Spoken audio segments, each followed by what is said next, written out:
दोस्तों, आप सबका स्वागत है आपका अपने YouTube channel daily GK quiz में। तो चलिए आपका ज़्यादा समय ना लेते हुए आज का क्विज स्टार्ट करते हैं। तो आज का जो पहला प्रश्न है वो है, दिल्ली के खिलजी सुल्तान थे, वो थे तुर्क। चलते हैं अगले प्रश्न की ओर। अगला प्रश्न है, मदुरई तक सफलतापूर्वक बढ़ने वाला दिल्ली का जनरल कौन था? तो वो था मलिक काफूर। चलते हैं अगले प्रश्न की ओर। अगला प्रश्न है, स्वयं को दूसरा सिकंदर यानी सिकंदर सानी कहने वाला सुल्तान था, वो था अलाउद्दीन खिलजी। चलते हैं अगले प्रश्न की ओर। अगला प्रश्न है, किसके शासनकाल में सबसे अधिक मंगोल आक्रमण हुए? तो जो सबसे अधिक मंगोल आक्रमण हुए वो हुए थे अलाउद्दीन खिलजी के समय। चलते हैं अगले प्रश्न की ओर। अगला प्रश्न है, मोहम्मद बिन तुगलक निपुण था। तो जो मोहम्मद बिन तुगलक था वो निपुण था कला में। चलते हैं अगले प्रश्न की ओर।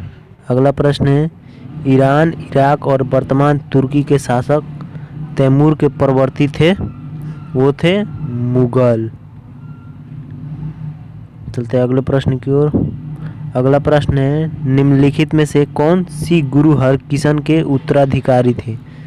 जो सिख गुरु हरकिशन के उत्तराधिकारी थे वो थे गुरु तेग बहादुर। चलते हैं अगले प्रश्न की ओर। अगला प्रश्न है, अकबर खाली स्थान वर्ष की अवस्था में सम्राट बना, यानी अकबर कितने वर्ष की आयु में सम्राट बना? तो जो अकबर था वो मात्र 13 वर्ष की आयु में सम्राट बना। चलते हैं अगले प्रश्न की ओर। अगला प्रश्न है, हुमायूं का मकबरा कहाँ स्थित है? तो जो हुमायूं का मकबरा है वो स्थित है नई दिल्ली में। चलते हैं अगले प्रश्न की ओर। अगला प्रश्न है, शेर शाह सूरी ने किस मुगल शासक को पराजित किया? जो शेर शाह सूरी था उसने हुमायूं को पराजित किया था। चलते हैं अगले प्रश्न की ओर। अगला प्रश्न है, ताजमहल के वास्तुकार कौन थे? तो जो ताजमहल के वास्तुकार थे वो थे उस्ताद अहमद लाहौरी। चलते हैं अगले प्रश्न की ओर। अगला प्रश्न है, रडार के आविष्कारक कौन थे? तो जो रडार के आविष्कारक थे वो थे एएच टेलर एवं लियो सी यंग। चलते हैं अगले प्रश्न की ओर। अगला प्रश्न है, पेंटियम चिप के सृजन से निम्नलिखित में से कौन सा व्यक्ति जुड़ा है?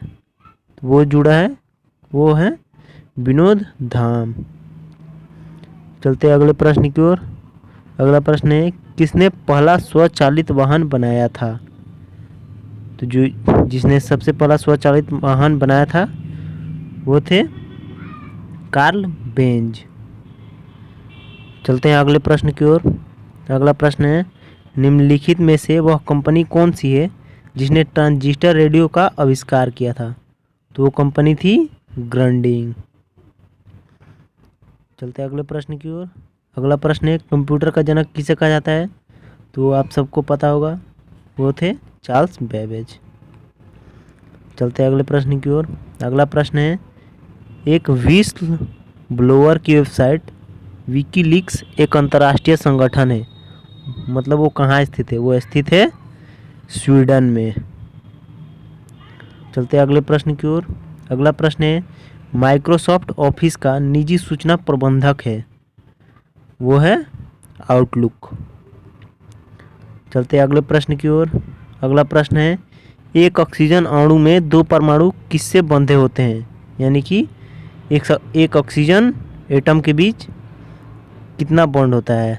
तो वो होता है डबल बॉन्ड, यानी 2 आबंध। चलते हैं अगले प्रश्न की ओर। अगला प्रश्न है, न्यूक्लियनों को किन उपकणों का मिश्र माना जाता है?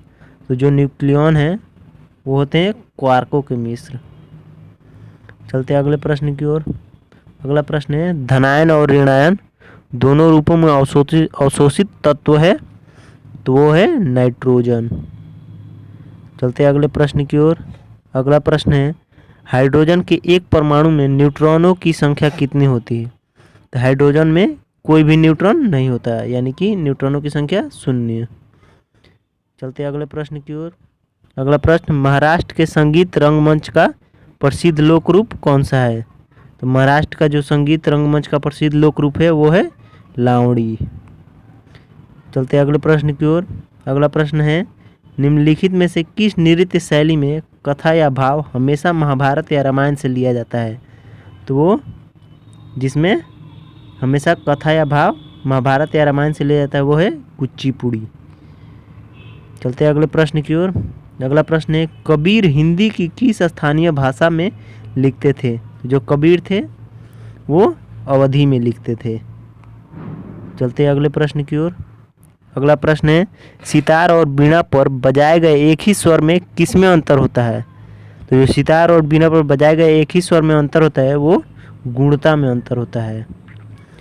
चलते हैं अगले प्रश्न की ओर। अगला प्रश्न है, एक ही स्थान पर लगने वाले 2 महाकुंभ मेलों के बीच कितना अंतराल होता है?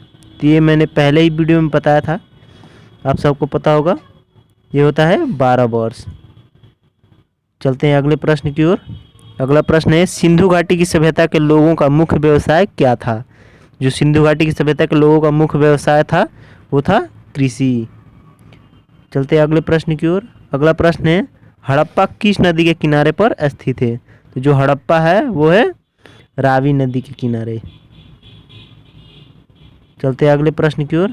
अगला प्रश्न है, सिंधी में मोहनजोदड़ो का क्या अर्थ है? सिंधी में जो मोहनजोदड़ो का अर्थ है वो है मृतकों का टीला। बस दोस्तों, आप सबको वीडियो अच्छा लगा हो तो like, comment, share and subscribe करना ना भूलें। Thank you.